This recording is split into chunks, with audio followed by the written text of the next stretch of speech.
Sanibonani bodadewethu, sanibonani Zulu Cherries, sanibonani Queens. Unomakhosi Mkhize lo khulumayo from Newcastle, KwaZulu Natal. I'm a transformation coach. Umpume usengi-introduceile, ngibonga kakhulu nje ukuthola le thuba ukuthi nami ngibe ipart yama-talks lawa esinawo. Kumnandi kakhulu. We are celebrating Women's Month. Ningixolile-ke bodadewethu, I'm wearing my crown. Le crown ngiyigqokile nje kakhulu ngale Women's Month because there is a lot that is happening around us. Gender-based violence and femicide. These are the things that make us feel diminished. Sigcine sesiyikhohlwa. So I'm here to remind us of our identity. I-crown yami nje ngiyibekile for ukuthi sikhumbuzane ukuthi whatever happens in our lives, it doesn't really change our identity. Siloku sinjalo, siloku simile as queens, as princesses.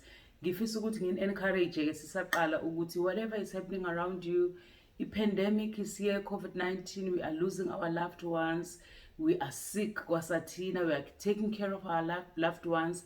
So ngifisa ukusho ukuthi let's remember that whatever happens in our lives doesn't have to diminish us. I-identity yethu ayishintshwa izinto ezisivelelayo. Ngibonga kakhulu Mpumi for the opportunity and for such a lovely introduction. Bese ngifisa ukuthi ngibonge kakhulu odadewethu Nkosi yami asebehambe nathi basizwisa ama-journeys empilo yabo. I'm really humbled to be sharing a stage with such powerful women. Siyabonga kuThamo, siyabonga kuNeli, siyabonga kuMakhosazane, sharing impilo zenu nathi and the difficulties, the challenges that you went through. But sibonga kakhulu kini mantombazane amahle amathathu, lovely queens, ukuthi you are showing us as women ukuthi you don't quit. Sekukubi, sekuze kwashona ukuthi you may not necessarily survive, but you don't quit, you keep fighting. Because it's important for us as women to understand that ekugcineni we need to win. We fight in order to win. So sibonga kakhulu Thamo, Neli, Makhosazane, thank you so much. Ngikhule kakhulu and into engifundile mina ukuthi from your teachings and your talks ngifunde ukuthi I won't fear anything. I won't fear anything because niyasifundisa ukuthi no, fear aside, you soldier on. Thank you so much. Thank you. Angazi ukuthi ngikhulume ngala mantombazana amathathu amahle. Thank you so much, ladies. We really appreciate you from the depths of our hearts. And siyambonga uNkulunkulu emgcinele kuze kube la. You know, this wasn't much of a plan, but because of what the ladies, the queens, the three queens shared about, I felt that as a transformation coach, I really want to try and empower us or inspire us or teach us, remind us a bit on some of the tools that will help us as we journey in life. Ngihlale ngisho ngithi the journey of life is so long, so iba neyinkinga la endleleni. That is why mina imantra yami in life is pick up the pieces and soldier on. Because at some stage empilweni khona la kufike kuchitheke everything, but pick up the pieces and soldier on. Amantombazane amathathu, ningixolele ngiyathanda ukubiza women ngamantombazane. Amantombazane amathathu, the queens, basikhombisile ukuthi yeah, you pick up the pieces and soldier on. I-cancer isila, you pick up the pieces and soldier on. I-stroke sesikushaye kabili, you pick up the pieces and soldier on. I-lupus isihamba nawe, you pick up the pieces and soldier on. Uphile and live a fulfilled life. So today, ladies, I want to talk about, ngilethe i-topic la engifuna siyivuse ngayo. I-topic ethi building resilience in your inner self. Building resilience in your inner self. uThamo noNeli noMakhosazane basifundisile ukuthi if you have resilience in your inner self, you can beat anything. There is a lady engimthanda kakhulu, Louise Hay. She's written a book ethi Strength from Within. There's another book ayibhalile ethi You Can Heal Your Life, because ufocusa on the inner self. Kunalo inner self ekufanele simbuild abe strong. U-inner self usiza ukuthi when the storms of life come, inner self. Because kukhona ukuthi you can be strong from outside. Bese kubuka sithi, oh, this is the strongest lady. but yabona mekufika ama-storms of life afuna your inner person ngaphakathi kunjani. How do you feel about yourself? Ifight yakho from within ithini? So I want to talk about building resilience in your inner self.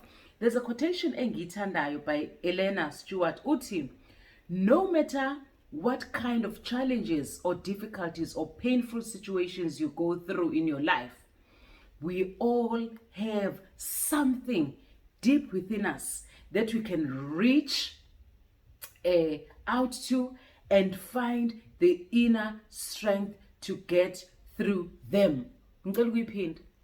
No matter what kind of challenges or difficulties or painful situations you go through in your life, we all have something deep within us that you can reach down and find the inner strength to get through them. That is Elena Stewart. Ikhona lento engaphakathi. But I want to say to us, lento is the resilience that we can build la ku-inner self. Kunomakhosi lona imbonayo ohambayo ofaka i-crown. But if unomakhosi, the inner nomakhosi engaqinile, unomakhosi yohambewa awe.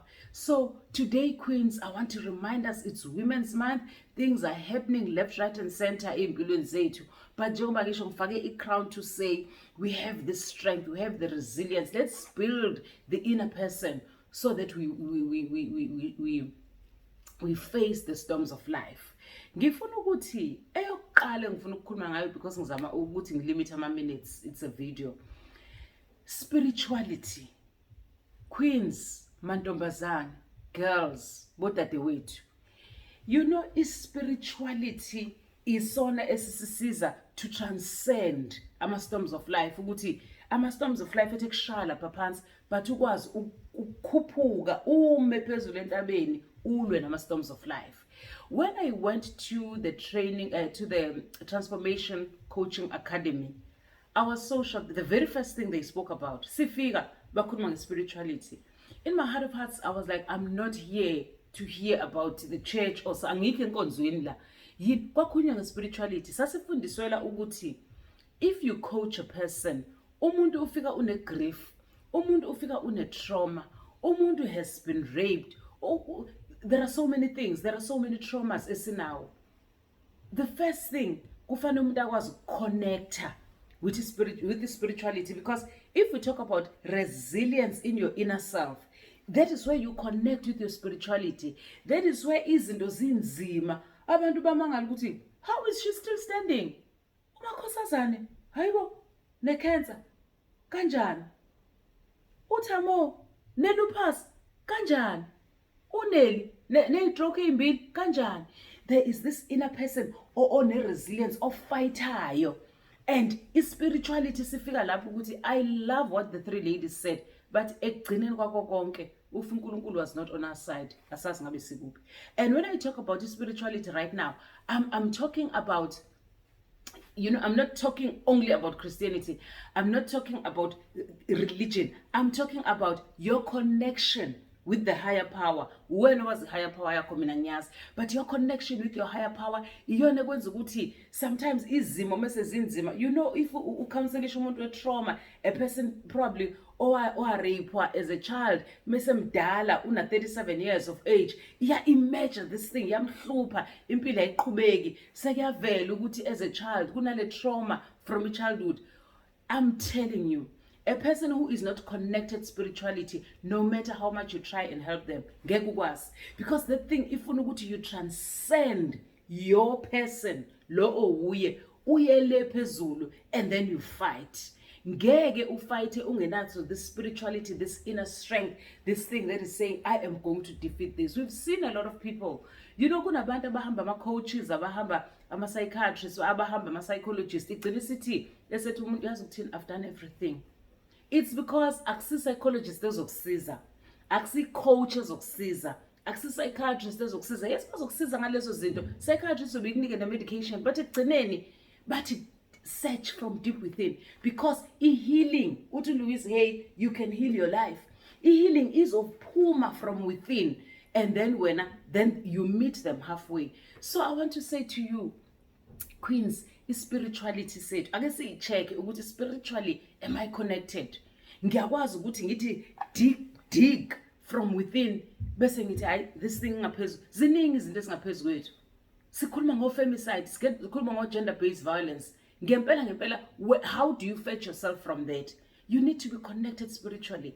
If uthi uNkulunkulu wami ngizophuma mina kulento. That is why sikhuleka masikhuleka sikhulekele singazi ukuthi ngempela ngizokhishwa yini ukuthi ezinye izinto ayidinga amandla ethu zidinga ispirituality ukuthi are you connected spiritually? Can you appeal to your higher power and say I have failed, God I believe ukuthi my higher power will help me. Ngizozama nje ukuthi ngisheshe amantombazane because of time. So spirituality ake sibuilde ngaphakathi ube nale faith engaphakathi very strong.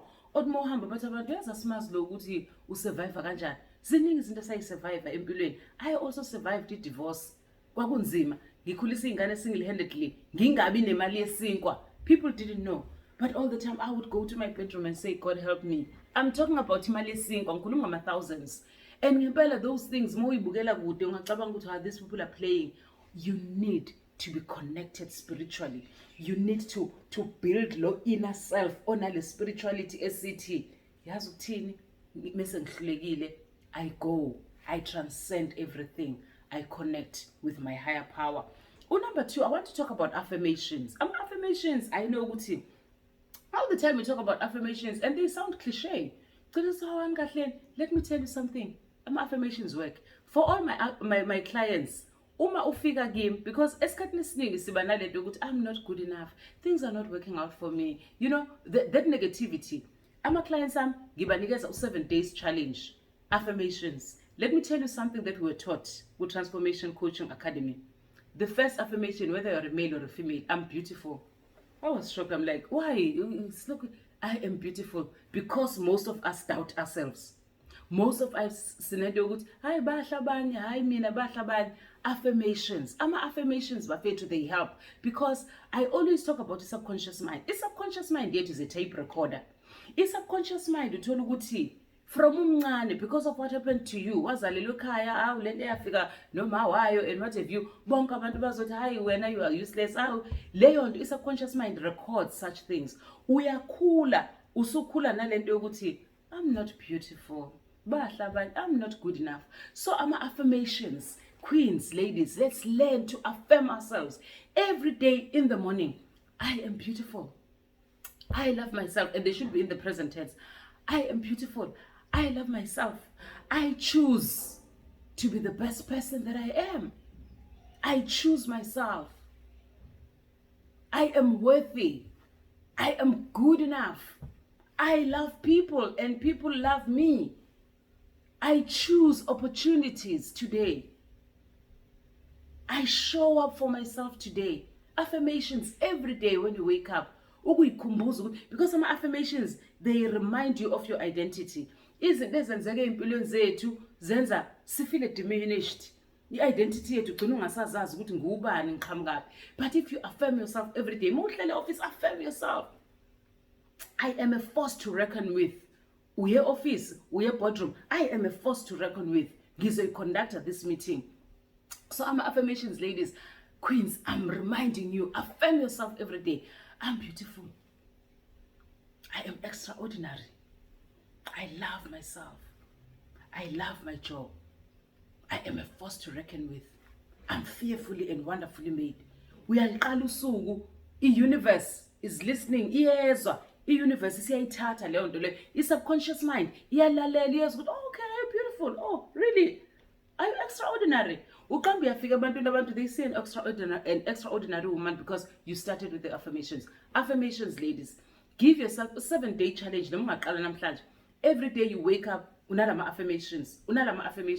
I'm telling you. You find people saying, "How? What lower nje?" It's because every day you wake up and you tell yourself, "I'm beautiful." Every day you wake up and you say, "I choose myself." Choose because when you choose yourself.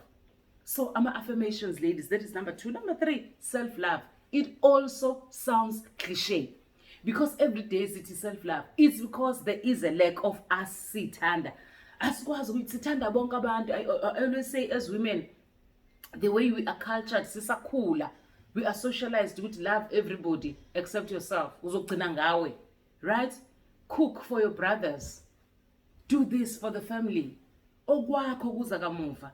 Size sithi nama mase siphekile, sesiphaka, uphakele everybody, usale wena udle isinkwa. Because we were taught those things. So it's time for us to unlearn some of these things. Love yourself. Qala ngawe.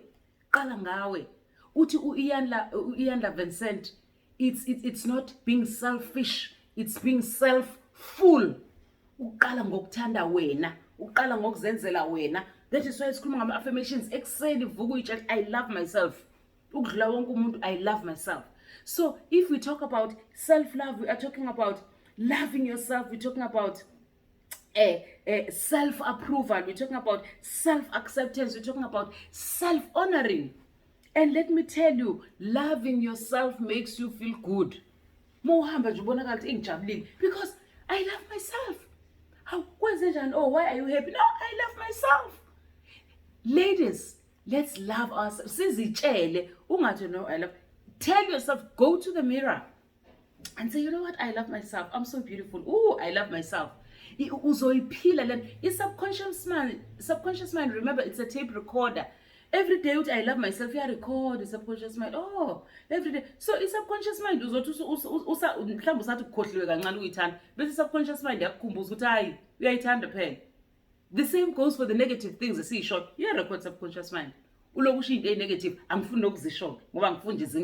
It's subconscious mind. You also remind us to meeting in.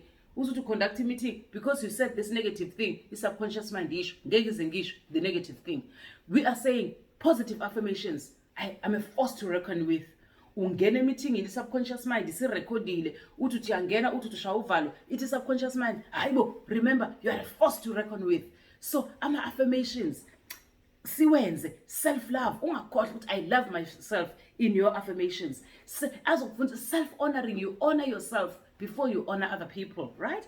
Well, number 4 way to putting yourself first. I don't know. Let's put ourselves first. We are cultured, we are socialized to put other people first. Put yourself first. What are my needs? Know your needs. Communicate your needs to people. Choosing yourself or putting yourself first. You teach people how to love you. Uyabafundisa ukuthi khamna kangenziwa kanje. Mina ke uma ungithanda uzokwenza kanje kimi. Putting yourself first.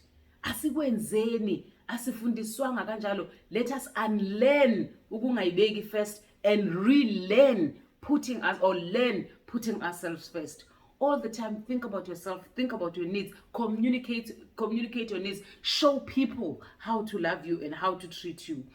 Putting yourself first, we call it showing up for yourself. Every morning, affirmations, you are showing up for yourself. Before you show up for your children, before you show up for your husband, before you show up for your boyfriend, before you show up for your significant others, before you show up for your friends, show up for yourself. It's me. I am here. What am I going to do for myself? Sithi futhi lapho. Putting yourself first, kushukuthi be present in your life. Uyazi ukuthi some of us are living our lives kodwa nje impilo yethu ihamba lethi nasikho kule mpilo silecele. Be present in your life. Ukuba present in your life kuthi you are showing up for yourself. Uyazizwa ukuthi ngikhona, I am here. Okay, kune cancer, I am fighting this cancer. Kune stroke, I am here.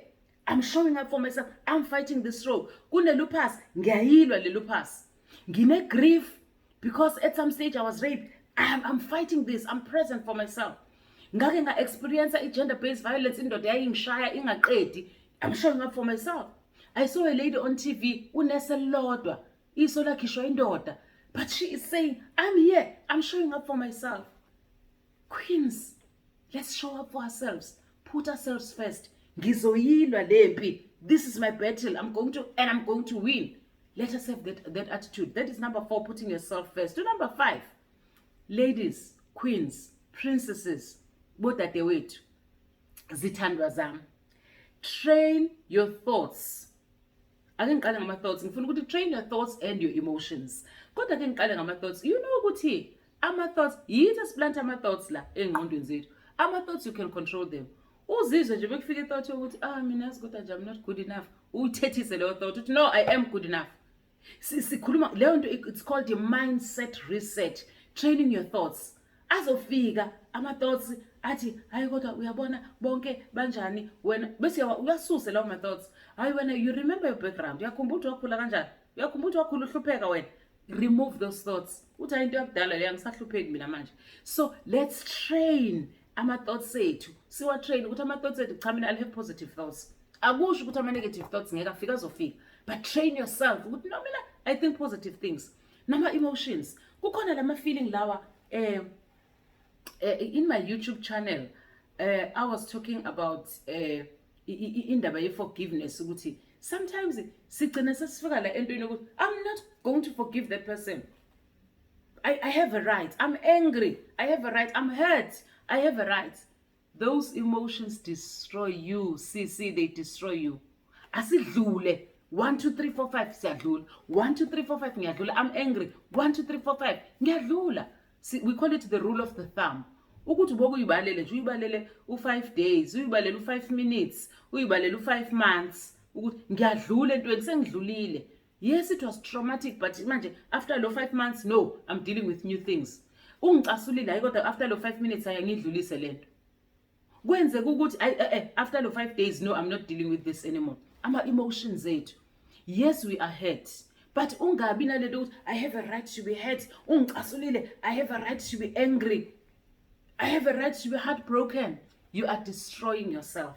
Angithi we are saying we are building resilience in your inner self. So we are training an inner self ukuthi yes, azoba khona ama-negative emotions, I'm angry. Kodwa inner self will emerge and say, I'm dealing with this. I'm not angry anymore. Yes, I was hurt kakhulu. Kodwa my inner self, the strength that I get from within, iyangikhipha ukuthi okay, kwangihurta kwakubuhlungu, but it's the thing of the past. Those emotions, doubt. Ladies, we doubt ourselves so much. Kuthi hayi sifuna umuntu ozokwenza ukuthi, sifuna ukwenza umuntu ozokwenza ukuthi. Siyayidoubt. Kuma boardrooms, amadoda afike nje agibele phezu kwethu ngoba siyayidoubt. So we must have this thing ukuthi okay, le negative emotion ye doubt, I dig from within. Mengidiga from within, ngidika self-confidence. Ungayidoubt. Ufike ku boardroom noma ngathi yaqhamuka ifike, dig from within ukuthi no, I am conducting this meeting. No, I am a part of this meeting. No, I'm a part of this family. No, I'm your wife. No, I'm your girlfriend. No, I'm your mother. You're going to listen to me. Ama emotions dig from within. Ama emotions zethu angasingcwabi, ayasingcwaba ama emotions zethu. He made me angry some years ago. Wangiheta, Nkosi yami wangiheta, sesidivorce 10 years, wangiheta namanje ngiseheta. You won't live a fulfilled life. So queens, I'm here to remind you, train your thoughts and your emotions. Lokho kusho ukuthi know how you feel. It's important ukuthi stop, uyicheke. Ulokhu inhliziyo yanyana ebuhlungu, inhliziyo yanyana, check that emotion. Yazi ukuthi I'm hurt. Wangiheta last month. No. 1, 2, 3, 4, 5. It can't be. I'm done with this. Train yourself, train your thoughts, train your emotions. So ladies, if I can just recap for you, ngiyazi ngosami isikhathi sihambe kakhulu. Itopic yethu ibithi building resilience in your inner self, because we are saying konke healing, ayiqhamuki healing kudoctor, it comes from within. Healing of your emotions, it comes from within. Ukuphila kwakho, basitshelile omakhosi, basitshelile oThamo, basitshelile oneli ukuthi you fight. So we want to build resilience in your inner self. Ukuthi uqinile ngaphandle kodwa ngaphakathi futhi ube uqinile, ukuthi baqhamuka the storms of life afice ukuthi ngaphakathi uqinile. So we said izinto ezosisiza, it's your spirituality. Be strong spiritually. Sathi number 2, affirmations, positive affirmation. The very first one is I am beautiful. I love myself. Every day go to the mirror. Where's our affirmations? Self-love. We said self-love is isiza self-nurturing, self-acceptance, and is self-honoring. Ngoba sifundiswe ukuthi sithanda abanye abantu, hayi thina. Let's learn to love ourselves. It's not cliche at all. It's something that we need to preach, that we need to learn to love ourselves. Putting ourselves first and showing up for ourselves. That is number 4. And number 5, training our thoughts and training our emotions. And ladies, this is one thing that I want you to remember. Nothing can dim the light which shines from within. That is from Maya Angelou. Nothing can ever dim the light which shines from within. That is from Maya Angelou. So let us build the resilience in the inner self. Queens, thank you so much. I'll be seeing you in the next episodes. Thank you, thank you, thank you.